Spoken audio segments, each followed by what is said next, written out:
of the Olympics in 2002 in Salt Lake City and said, we have to do something, this is a threat. And so we've had 16 very strong years of mayors leading us in the fact that we realize that climate change is probably the largest threat to our citizens. And Mayor Becker has said this in numerous speeches, the largest threat that we have to prepare for. So with that in context, this is not something that we're taking lightly, to say the least. Just a little additional history. I mean, Salt Lake City has quite the self-sufficiency roots. I mean, we were settled by the Mormon settlers in the 1800s. They came across, found the valley, and they had to find a place where they could live and they could be sufficient and they could thrive. Fast forward to today, it's no different. We have to ensure that we have a place that's good for us to live, great place for us to raise our families, and a place that we can plan to thrive now and in the future. So there's a lot of urban planning that goes on around that, and there's really the question of then, how much do the people do, and what can the government do to help make this happen? What is government's responsibility? And this is something that we really feel strongly about, is that we really are the ones on the ground, local governments, that have to make the decisions to protect people, look long-term. The planning that we do today has implications for the next 50 years easily, if not more. And we have to plan infrastructure, we build buildings, we create developments that help the patterns of how our cities develop. If we can plan now with climate change in mind, we really feel that that's going to keep long-term costs down. And we can also capitalize on co-benefits. I mean, one of the things that we've been able to do in Salt Lake is, even though on a larger state level we may have a bit of a hard time convincing some of our state legislators that climate change is an issue we have to be really worried about, we can talk to them about that. We do have air quality issues when we have inversions in the winter. So what do we do to improve air quality? Well, magic. Isn't anything you do to improve air quality going to probably cut down on your carbon emissions also? So there's more than one way to skin the cat when it comes to something like this. So, not going to repeat what Bob said. This is what we've seen on an international basis, probably the same graph. And we've done some really in-depth modeling in Salt Lake City and in Utah. And this is the last, since 1900, it's an average of the temperatures, and we're seeing definite increases. And in fact, if you look at us compared to other areas across the United States, the warming in Salt Lake and in Utah is actually greater than the average throughout the nation. And we've really tried to take that data and take it down to how is it going to impact us locally. So that's what we'll try and talk about a little bit. These are the sorts of things we're seeing now. And, as Bob said, was alluding to, we've got climate, we have weather. Well, we're having a lot of unusual weather. Adding all this up, it's pointing to, is this what our future is going to be? Flash flooding that we haven't ever seen in amounts we haven't seen. This was a flood that hit one of our subdivisions, and here's the mess that was left. Well, I show this to some of the people in the state who are maybe not sure how much they should be planning for climate change, and I say, okay, and who's going to pay for this mess to get cleaned up? This isn't something the federal government comes in and helps us with. This is something that's coming out of our city's tax base to take care of these things. So the more planning we can do to try and limit some of these issues, the better off we're going to be. We had severe windstorms a couple years ago, and the number of trees that were down there, 500 trees on one golf course. Who's going to pay for that? Again, it comes right back to the municipal coffers. This was Park City Mountain Resort, one of the top ski resorts in the nation this last winter in the middle of January. The snow that you see there is man-made, and as you can see, there's very little in between. Warmest winter we've had on record. Here's one of our cross-country ski trails, as you can see, not getting us very far. And, and the numbers are astounding. We had a group of mountain resorts get together and do an analysis of what they're thinking the changing climate patterns are going to do to their economic base. And the numbers are in the range of up to $400 million a year by 2050 is going to be the direct economic impact by affecting our ski industry, which is one of the largest industries in Utah. Again, this was 3 years ago, but here we are, one of the mountain resorts at Park City, Erasmus Canyon, so right down the road. Wildfire is another threat that we're seeing more and more of. And here was a wildfire we had a couple of summers ago in one of the areas where more and more people are building outside of the Park City region. So I think this kind of often says the approach many of us take to responding. Action will be taken to prevent the next disaster as soon as possible after it has occurred.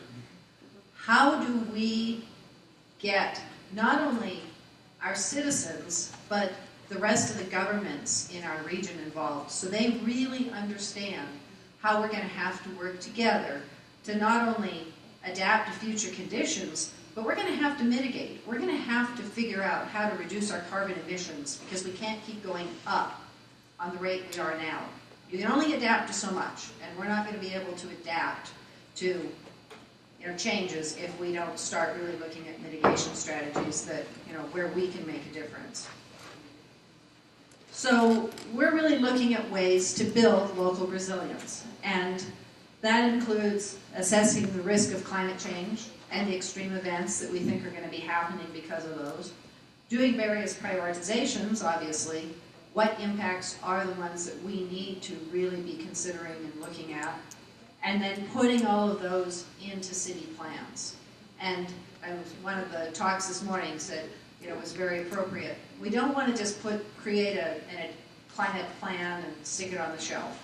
It's got to be integrated into everything we do. We participate in our transportation planning. We participate as we do our citywide plans and ensure that we're looking at things through the climate lens. What do we think things are going to look like 50 years from now? So our approach so far is the first thing we've done, and we've actually gone through a couple iterations of this, is we've done what we've called our internal vulnerability assessment. And we're looking at, what's the potential exposures, who might be impacted, what might be impacted, to what degree, how extreme might the effects be, where are we most vulnerable?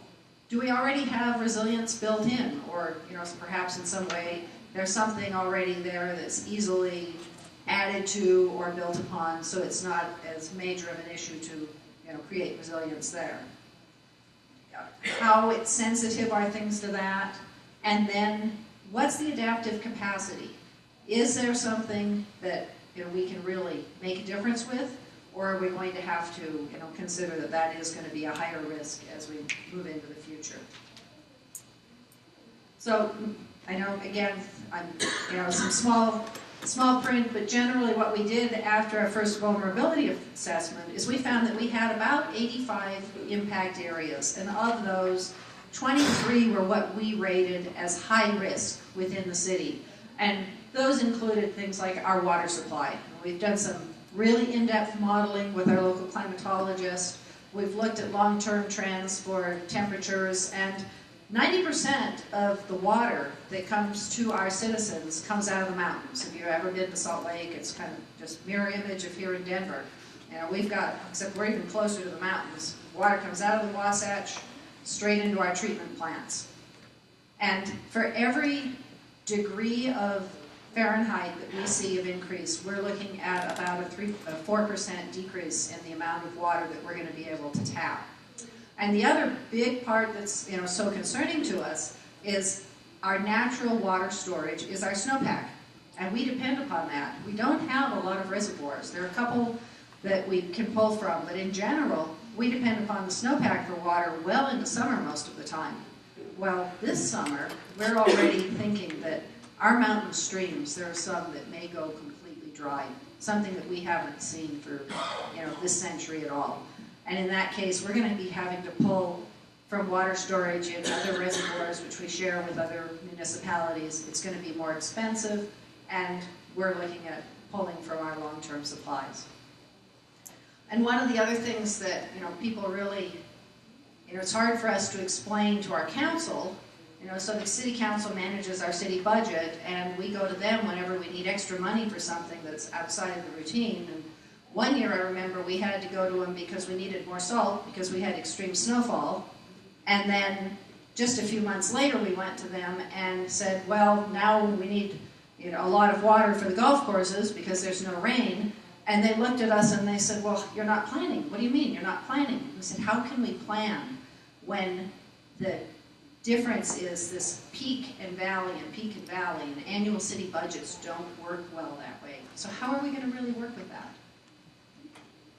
What we really need to be doing is managing the unavoidable, but then we also want to avoid the unmanageable. Outside of the city government directly, we're also starting a city climate network where we're starting to pull in people from various nonprofits, businesses, universities, and other cities, because we're really finding that we have to get regional practitioners together. I mean, Salt Lake City is only a part of the entire Wasatch Front Valley.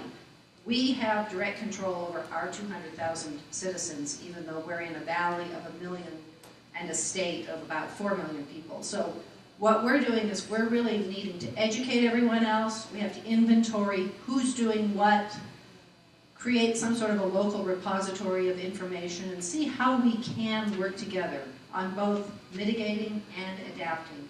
And we're calling it basically a climate response network. And what we want to do is really ensure that we can work together to minimize our long-term risk and protect the environment, our economy, looking at it from a social equity point of view, not looking at it as an advocacy group, trying to keep politics out of it, because we know it can be really hard, especially when you're dealing with people who have different political viewpoints, but really explaining to them that this is risk management, and we're trying to look at this to minimize our future risks as much as possible. We really want people to understand that although we've got climate, and climate issues are something that are extremely concerning, we have to look at it as an opportunity to do good long-term planning. The quote that I always like is, but kind of as a closing thought, was, we're not doing this because we want to feel guilty about not taking action.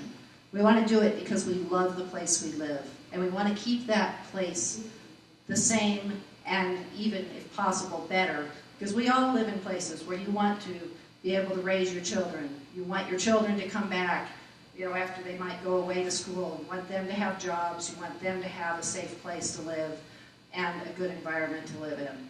And this is the opportunity we're going to have to make this happen. So that's it. Thank you.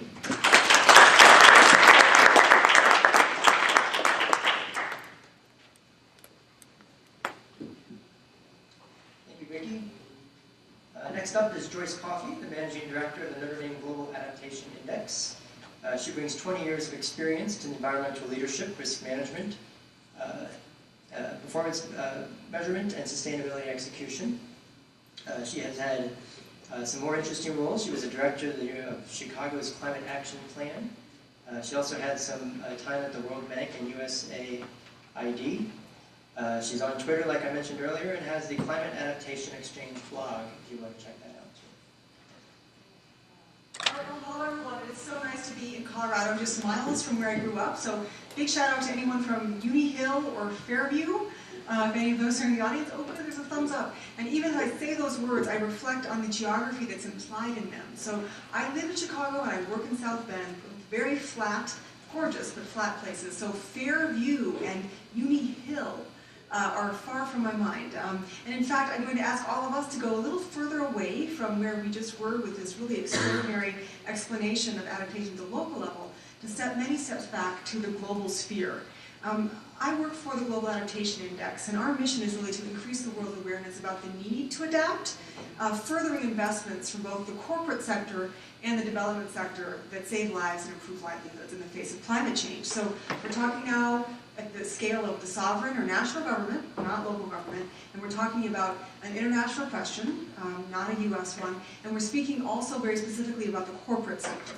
So put your thinking cap on around those things as I just quickly walk you through some of the reasons why we do the work that we do. So many of you are familiar with the World Economic Forum. They meet annually at Davos. And another thing that they do annually is their Global Risk Perception Survey. So anyone in national hazards risk management should know about that survey of over 10,000 educated elites in the corporate and government sphere. And for 10 years they've done the survey. In the last 3 years, the failure of climate adaptation and the failure of mitigation have definitely made the top 10. This year something quite astounding happened, and that is that the likelihood of extreme weather events came in as number 2. The impact of a water crisis came in as number 1 in terms of impact in their Global Risk Perception Survey, and economics actually dropped well below either of those 2 risks. And in fact, 4 or 5 of the top 10 risks in the Global Risk Perception Survey, I think we could argue, are actually climate related.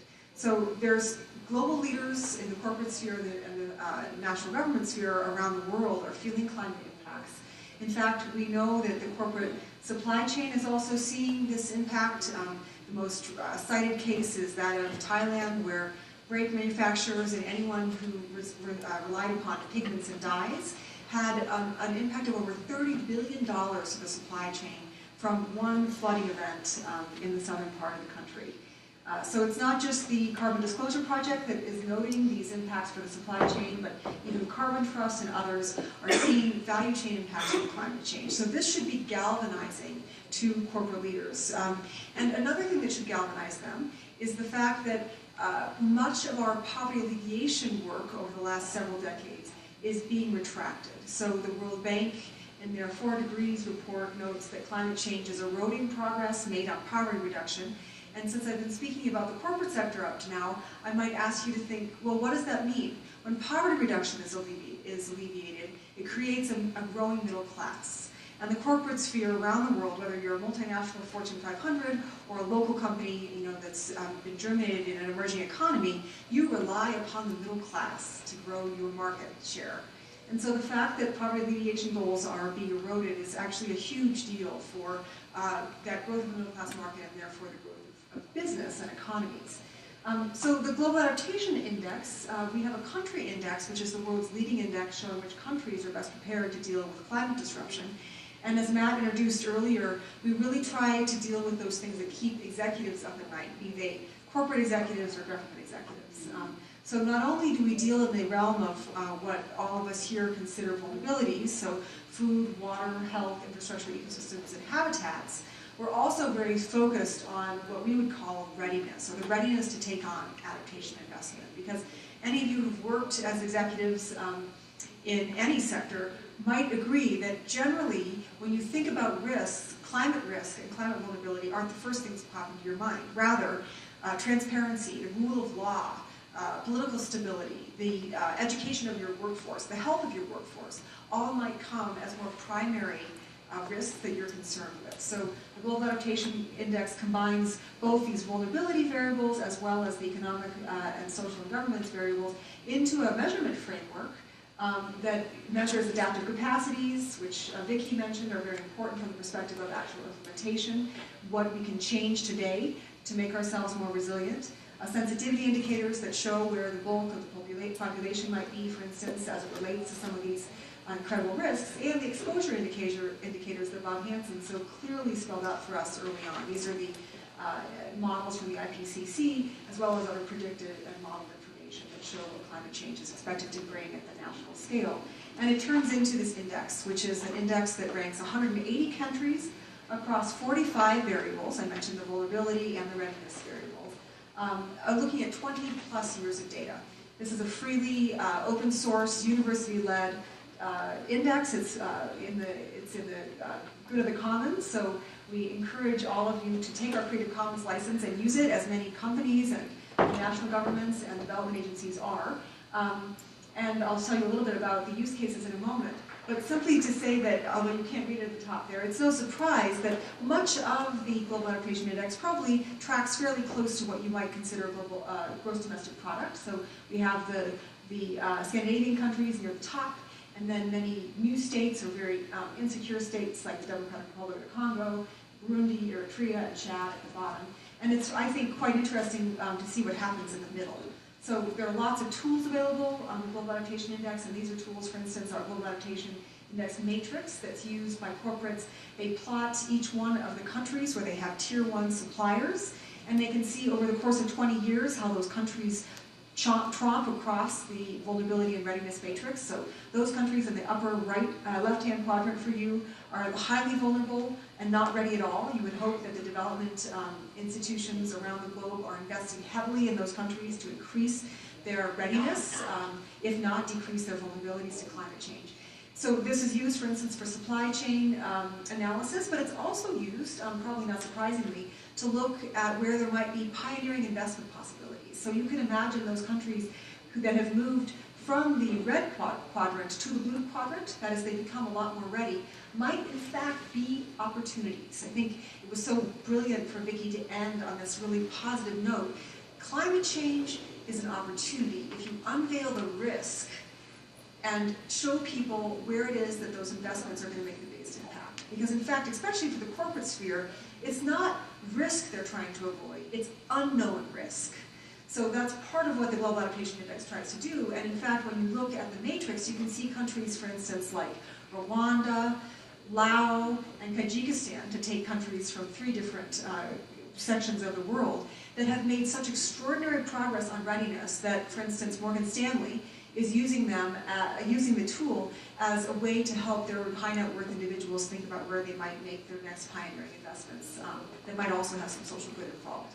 This is another way to describe that same thing. Here we map resilience across the 20 years of the index, and we see that I did this for the ASEAN, the Association of Southeast Asian Nations primarily, but you can see that there are also neighboring countries whose resilience really hasn't changed much over many years, which is really a drag. All of our resilience should be improving greatly. But in fact, there are some countries, Myanmar, Cambodia, and Laos, who, although they're at the bottom of the scale, they've made significant investments in health and in agricultural resilience that have shown great hope for how they're going to be managing climate adaptation moving forward. The index also allows you to go in very deeply if you have a particular sector interest to see how the indicators are affecting that particular sector. As an example, there are lots of visualization tools on there that are quite fun to play with, and even for non-statistics folks like me, can be easily interpreted. We also have the country profiles for every country, and I'll just point out here that one of the exciting ways that the tool is used is by sovereign governments who don't want to be compared to those that they don't consider part of their peer group. So for instance, Brazil's percentage of paved roads, which is one of our indicators in the infrastructure sector, is the same as the Côte d'Ivoire.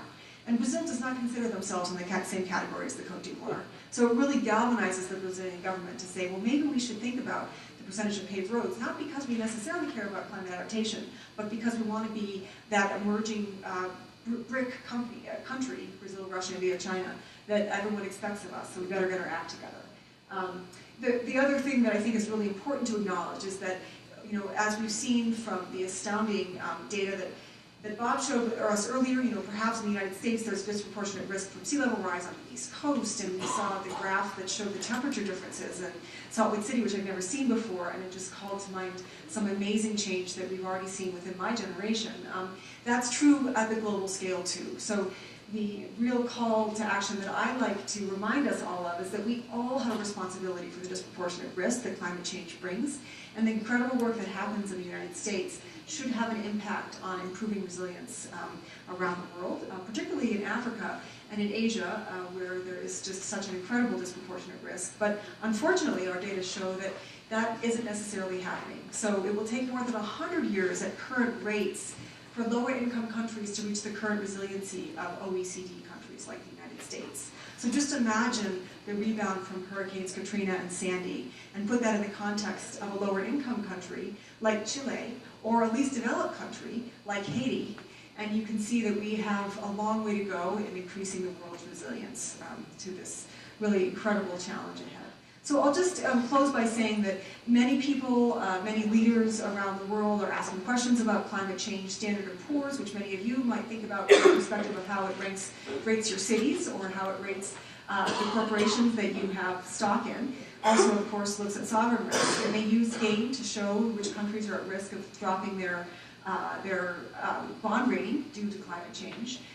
World Economic Forum, I mentioned earlier, Davos is using the Global Adaptation Index to really show how corporations can seize the challenge of climate change and turn it into an opportunity not only for mitigation of greenhouse gas emissions, which of course is at the forefront of decreasing the exposure to climate change, but also for adapting and furthering adaptive capacity around the globe. And the Green Climate Fund, which many of you know is a fund that's expected to be capitalized at $100 billion by 2020 every year out of the World Bank, the United Nations, and other bilateral donors, is using the Global Adaptation Index to figure out where best to fund the important adaptation projects happening around the globe. So I'll just end by saying that, well, at the beginning I started by reminding all of us that it's not just the government officials or city officials or scientists that are feeling or are understanding climate risk, that many in the corporate sphere, even in the United States, are seeing that risk in their value chains, especially the supply chains. We wanted to ask the corporate sphere, so what are you doing about that? If you've seen all these risks, what are you doing about that? And the answer is not as much as we had hoped. There are at least 30% of the companies that responded to our survey that have no climate plan in place. By the way, we did this survey with Business for Social Responsibility and a consulting firm out of California called 427.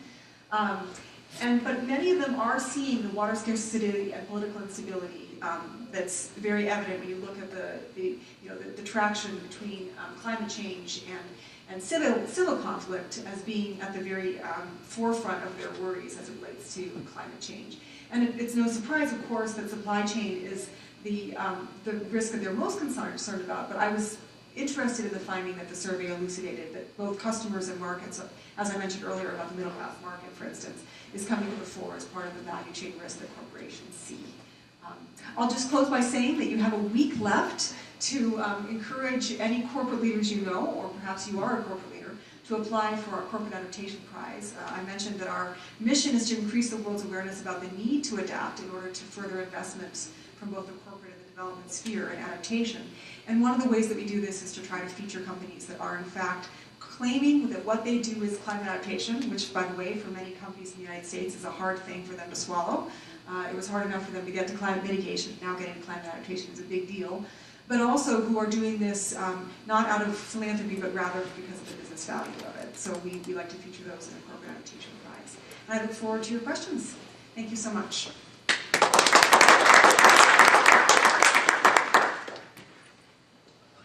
Thank you, Joyce. We had the local view, the world view. Now we're going to see our national federal view.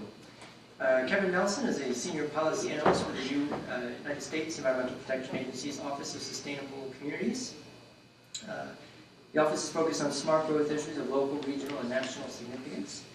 Kevin focuses on removing barriers to smart growth implementation by managing the office's technical assistance, including assistance to communities that are impacted by climate change and are looking for solutions and best practices for sustainability. Great, thank you very much and good afternoon. Given the time, I'm going to try to be as brief as possible. I'm going to use the methodology of 6 slides in 6 minutes because I know that we have a great panel up here and I want to certainly make sure that we have adequate time for questions.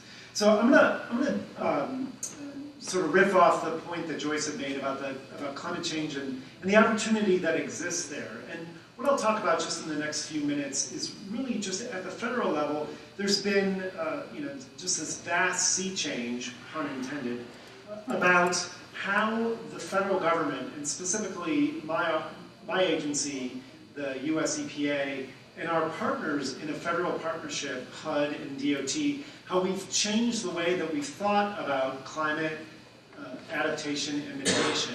And I know that during some of the other sessions, there was a lot of discussion about Rockefeller and the 100 resilient cities, as well as a lot of the work that FEMA's doing. So I'm not going to particularly focus on that. But specifically, one of the things that I heard a lot about over the last 24 hours was the messaging about climate, and specifically thinking about the specific language that one uses when we talk about these issues. And specifically for us at EPA and the Office of Sustainable Communities, we're looking at this from a specific land use construct. And specifically in that, looking at mitigation in terms of ways of building our built environment, through energy efficiency, through green infrastructure, through green building, and looking at changing some of those codes, some of those development regulations that gets us at the things that I know that each of you in this audience are working on at the localized level. So with that, our space that we're looking at looks at that specific construct of land use, and specifically how the built environment can and should be changed. And with that, our focus specifically on mitigation, as we work with some of our federal partners, has evolved and produced a variety of different documents. And I'll mention a few current things that we have. One, working specifically with district energy. Specifically, we worked recently with the city of San Francisco and implementation strategy that they have that will work specifically in the Bay Area, but then also as a national model that communities can adapt that as well. Second, we developed a adaptation strategy for the Washington, D.C. region, and specifically there, the work that we do at EPA and with our federal partners looks at those regional strategies for land use and finding ways that not only the communities like Montgomery County outside DC or Arlington County, but some of the other communities in the region that have less capacity, they can fit into the strategies and the land use ideas that come out of that so that they can change their development regulations. They can position themselves to address many of the impacts that Bob and Vicki and Joyce have mentioned. And then finally, planning for flood recovery in long-term resilience. Another product of some of our technical assistance and outreach, this time working in Vermont. So we have a wide array of products that look at the way that these impacts kind of play out at the local level. And with that, I wanted to just focus there. But beyond that, not just at EPA, but with, like I said, with our federal partners, whether it's Green DOT, a smart location database, or smart location calculator. I mean, there's a lot of different tools and resources that we've developed internally within the federal government, but then have also supported specifically with, with codes. I know that there was some sessions earlier speaking about building codes, or looking specifically at ASTM and the International Construction Code, looking at ways of thinking about transit and adjacent uses, so that all of those ways that land use can be reconfigured so that it can be reimagined to adapt and address those issues. These are the things that we're focusing on at the federal level.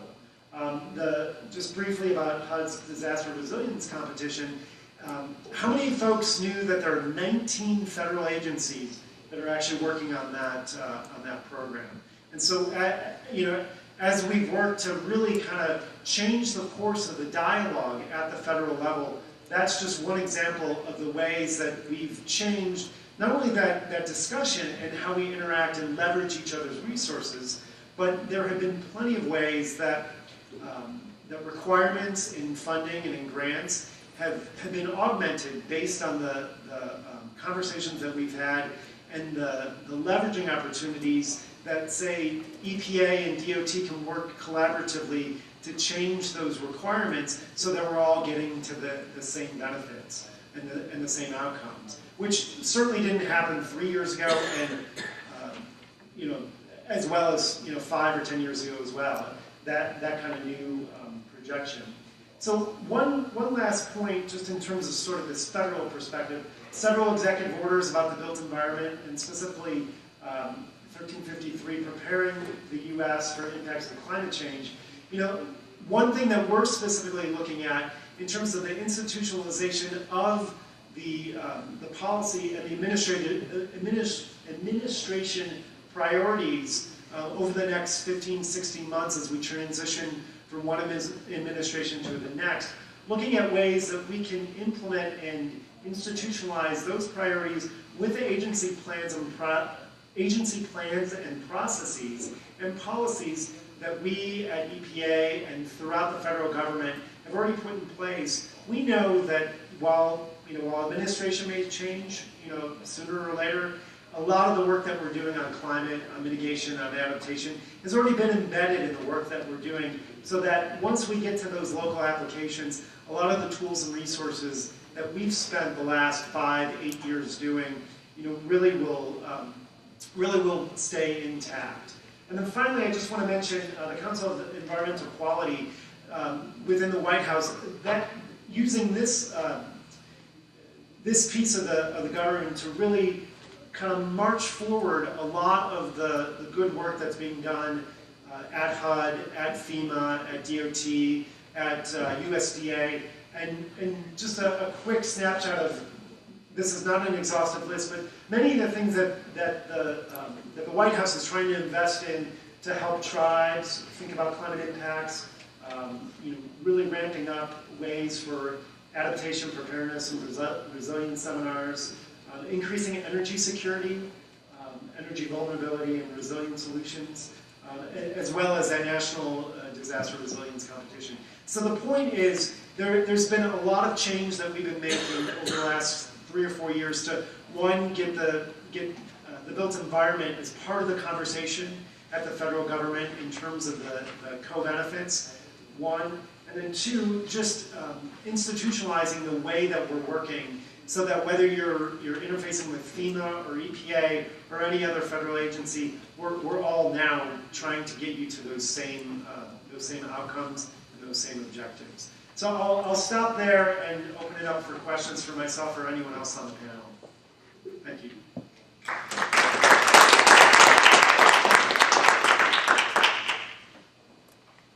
Thank you, Kevin. And with that, folks, we've got great resources here and lots of knowledgeable people. We've heard some great talks, so questions, please go ahead and step up to the microphone.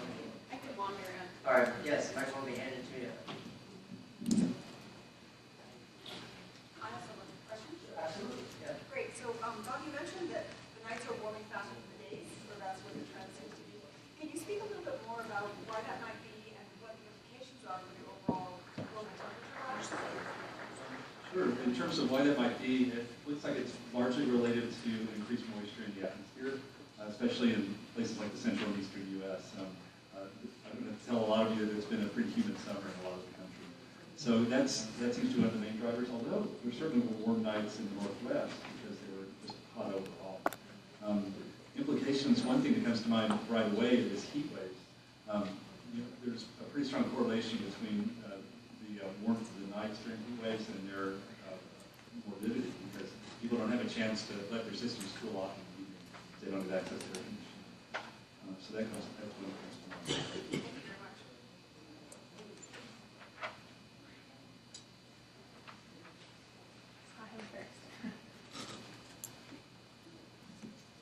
Thank you for that. It's really enlightening. I've got a question for Vicky. My name's Richard Woods. I'm from Auckland Council in New Zealand, and I work for the local government agency. Auckland's the largest city in the country. We have a lot of challenges with integrating climate change matters into policy within our local plans as well.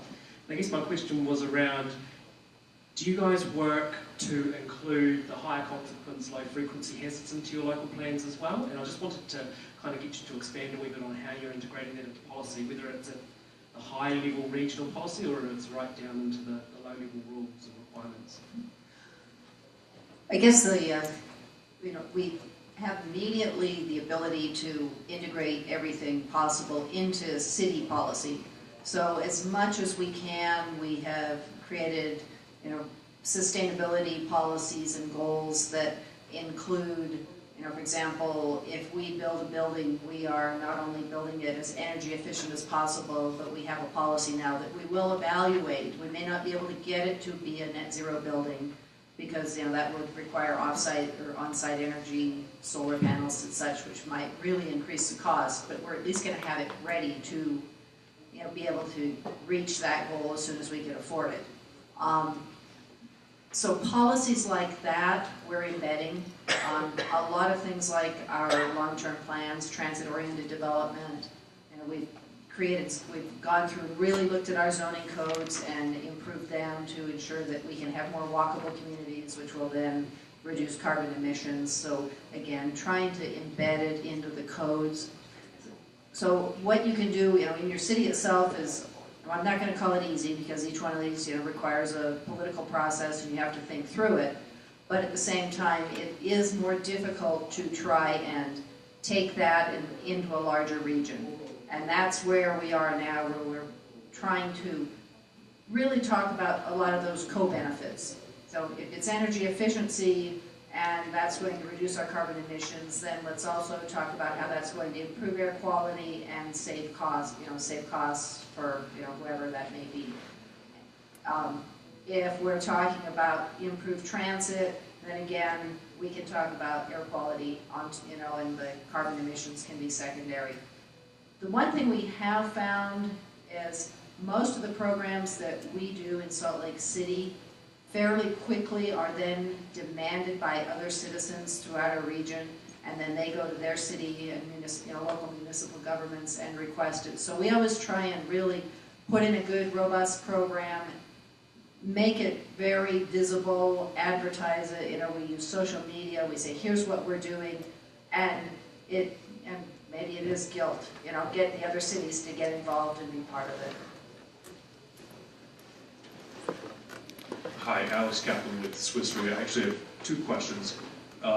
Maybe the first to Joyce. I was intrigued about your point about the credit rating agencies and their realization, or they're beginning to start accounting for the cost of climate change in their rating methodology. And I'm just curious to your thoughts on sort of where's that going, because if they start effectively penalizing governments for the cost of climate risk as it changes, you would think the ancillary response could also be that they would actually enhance the ratings of communities or governments that are actually mitigating that exposure, which could have multiple impacts. Not only are you reducing the risk of a disaster happening and the ultimate economic cost of that, but then also, obviously, your financial resiliency is improved, and therefore your cost of debt service should go down as well. And I can ask the second question. Okay, the second question is for Bob. How can we get the scientific community to change the language in how we communicate forecasts for the broader public? You mentioned the 10-year drought that we have, and it creates this culture of complacency. Do we have to do things like changing how we name hurricanes instead of Irene and Sandy, change them to more scary names like Hurricane Thor? So I'll take the first one. I think it's a really, really important point, and I want to be sure that I didn't misconstrue the facts here. Standard & Poor's said that there were countries at risk of dropping a credit rating. They didn't actually drop the credit rating yet, and I think that's really important. They're actually raising the specter to sovereign governments to say, pay attention here. So Vietnam was ranked 140 out of 140th of their particular ranking that used Global Adaptation Index and two other indices. And Vietnam is thinking about going more towards hydropower, because they're really worried about all the energy that they're having to get from China, and there's a big geopolitical risk between those two countries right now, as there has been for hundreds of years. But hydropower is not the solution for Vietnam's energy security when you think about the droughts that have caused brownouts throughout Vietnam for the last 20 years that they've been relying upon hydro. And so I think when they call to question Vietnam as the poorest ranked, potentially ranked country in terms of the credit rating, it drives home a message to the government they need to be applying more resources there. I think the other disbenefit that you mentioned, you talked about, the risk of dropping there, the economic disbenefits of the cost of debt capital that I really see here is that by raising the cost of capital, that is having a lower bond rating, it means you have to buy money at a higher price on the market, it makes it harder for them to do the investments that are so important for increasing their adaptive capacities. So I think that's a really incredibly important question that we have to ask about taxation, bond ratings, and anything to do with using financial mechanisms to drive further adaptation. I mean, I'm a huge proponent of inviting the insurance industry, and I love that Swiss Re is here. They are absolutely, I think, the golden child of the reinsurance and the insurance industry when it comes to not only thought leadership, but real action on this. The work that you've done in Ethiopia and around the world is really phenomenal, especially raising all of our awareness. But what happens when the insurance industry essentially walks away from Florida, leaving the federal government to be the insurers of last resort, which means that all of us are responsible, instead of calling to task the fact that there's much of Florida that, as Bob so readily pointed out, should not even be developed on it at this time. So all those questions about collateral disbenefits in the financial markets, we don't just leave it to you in the financial markets to figure out, but I think we need to really come to terms with the potential risk that we face when we use those tools. Just want to make sure is the mic working? Is this mic on? Yep. Oh, good, okay. I got a chuckle out of your question about hurricanes and Thor, because some of you know the Weather Channel is now naming winter storms, which is something that's been done in Europe for many years. And that's actually been surprisingly controversial at times. Anyway, communicating weather and climate are both huge challenges, and one of the intersection points that I think is real important is weathercasting. And for many years, weathercasters were deathly afraid to talk about climate change, and I think that left a real vacuum, because the person that comes into your home every day and tells you about the atmosphere isn't saying a word about the long-term future of the atmosphere. So I think there's been real progress on that front. The American Meteorological Society set up a program aimed at making weathercasters the station scientists. And in fact, the certification has evolved a little bit to acknowledge the station scientist role. There's a program called Climate Matters. Climate Central has fantastic resources now for weathercasters to fold climate change into the forecast. So let's say we're having these extremely humid, warm nights. You can show a graph showing how evening temperatures in the summertime in your city have evolved. And those are getting used more and more. Is that along the lines of what you're asking? Or specific? I think so. When the hurricane forecasts come out for a particular area, as you pointed out, 1992, that was a low activity year, but it also happened to be the same year as a Category 5 coming across southern Florida. So I guess the question becomes is how do we articulate to the general public that just because we may be in a low activity period, the risk hasn't really changed, and it just takes one hurricane. Absolutely. I think the Hurricane Center does a good job of hammering that point whenever they get the opportunity to, but it can't be stressed enough. Maybe you live in an area that doesn't get many tornadoes, but you could still, in many parts of the country, get a Ford tornado. Worcester, Massachusetts got one in the early 1950s and killed 100 people. So yeah, those points are real important. I just want to put in a slight plug, because since Matt and I both work for the weather company, there's a set of interviews called Climate 25 that were just released a few weeks ago. I don't know how many of you had a chance to see those, but they're 2-minute black and white interviews with a number of leaders, Christy Todd Whitman for EPA, former EPA, and lots of people, some you've heard of, some you haven't, some you might expect, and some you might not expect. But if you get a chance, I think many of you might enjoy seeing those. A new way of communication, again, tied with the Weather Channel. So I think the Weather Channel's taking some good steps forward to bring climate into the weather. Yeah, I'll piggyback on that just briefly. We're teamed up with Climate Central, and we're starting to sort of sneak in, I call it climate veggies, sneak in the climate while you can during our weather segments. We found interest in viewership if you sort of say, and now here comes a climate story or session, you sort of lose the viewer. But if you can just, you're doing a temperature story the weekend, or heat's coming up, and then you throw in the graphic, by the way, if you're in Salt Lake, you're correct. You have more days, getting warmer, and then you can kind of get that in there and still get that message out there. Also, prior to the 2005 hurricane season, the most expensive, the most intense, and the deadliest hurricanes all occurred during below active seasons. So it can just take one, and Andrew was a perfect example of that. I actually had a quick question. I have a mic, so I'm just going to go for it. So I know a lot of you guys work with the public, and in the U.S. it's been a big contentious thing about climate change, and many people are still very wary of that term, and many people don't even believe it's happening. So I'm just curious, have you guys gotten a lot of pushback with dealing with public, and what are ways that you have found that are most effective to get people to actually take action or in that sense? Well, from the city's point of view, for a while we went through that same internal discussion. We said, should we do what we're going to do and not make a big deal out of it? Do we use the climate word? And you know, the last few years we've just said no. You know, if we're not going to speak up and really talk about it, who is? And so we unabashedly talk about, you know, we say, oh, I'll go to a meeting and there'll be a mix of people in the room where I know that some of them probably never think about it, or, you know, are even to the point of being climate deniers. And we just, you know, I just start talking and I say, here's what we see happening, and give some data, and it's matter of fact.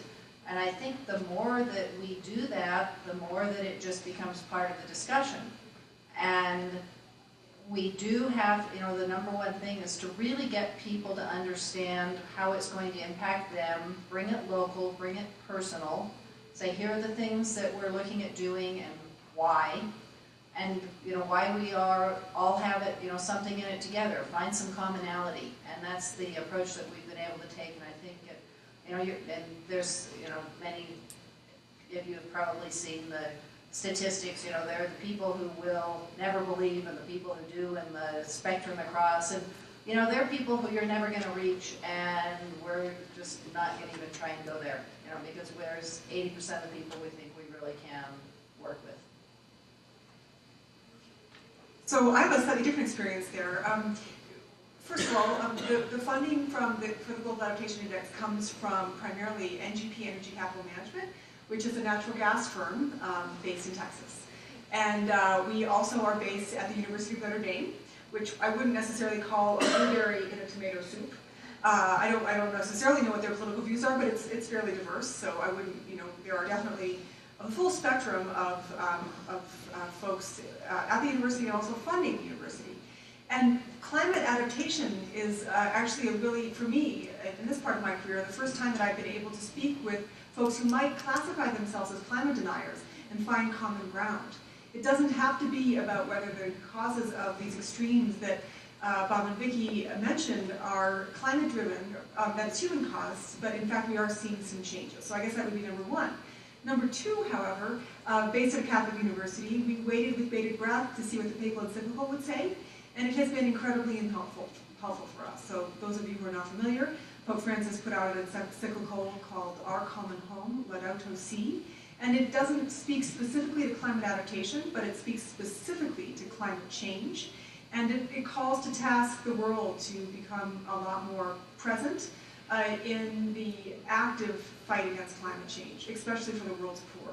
So for us, finding a global leader that put his neck out there and called on the science, even though he says, I'm a religious leader, but I know the science is true, it's been an absolute game changer in terms of how we can speak about climate adaptation very directly to our stakeholders. Thank you. I just want to make one real quick point about that, and just about your question in terms of how to speak about these things. For my office, which has been around for 16, 17 years, whether it was smart growth or sustainability or now climate, we have always found that the common thread has always been the dollar sign. If you can talk about it in the fiscal terms, whether you're in Vermont, California, or even in Mississippi, whenever we would bring the message related to smart growth, sustainability, or climate along those lines, however we can frame it in fiscal terms, that's what gets people's attention, and that gets them to action. Time for one more question. I am so pleased that you mentioned the encyclical. The Pope is a chemist and is entirely qualified to have written what he wrote. It was a wonderful surprise that it was so beautifully written. I wanted to ask you about the somewhat controversial report for the Water Research Foundation in the U.S., and whether that's come to your attention. It said, using the Lazarowitz et al. Yale project on the Six Americas and their fairly solid convictions about climate change, that of all of the sources of adaptability and climate information that people were exposed to commonly, the most trusted were water providers. There are some fairly reasonable criticisms of that report, but I think it is a very vocal, significant number of absolute deniers who were grossly overrepresented by showing up and screaming at every meeting, giving the impression that they represented a much larger amount of the public opinion than in fact they do. And that on the other extreme, most people really don't know what they are supposed to do about this, but that are concerned and they're looking for a way to trust the information. So the Raucher et al. Report was seen as a remarkable breakthrough by some and as not such a great sample by others. I wonder if this has gotten up to the international observing level or the national level.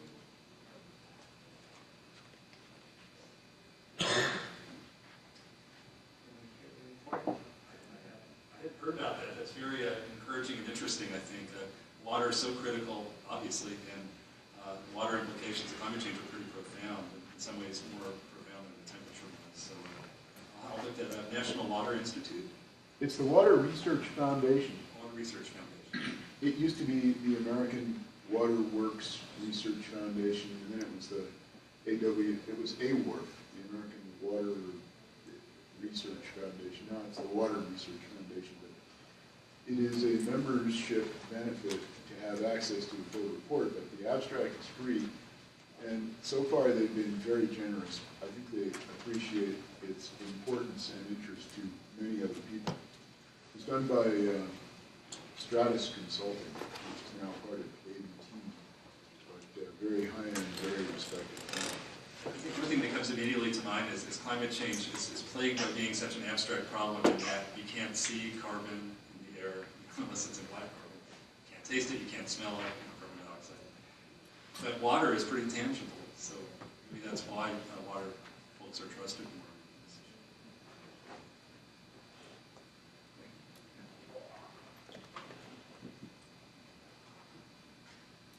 My question is kind of completely different, I guess.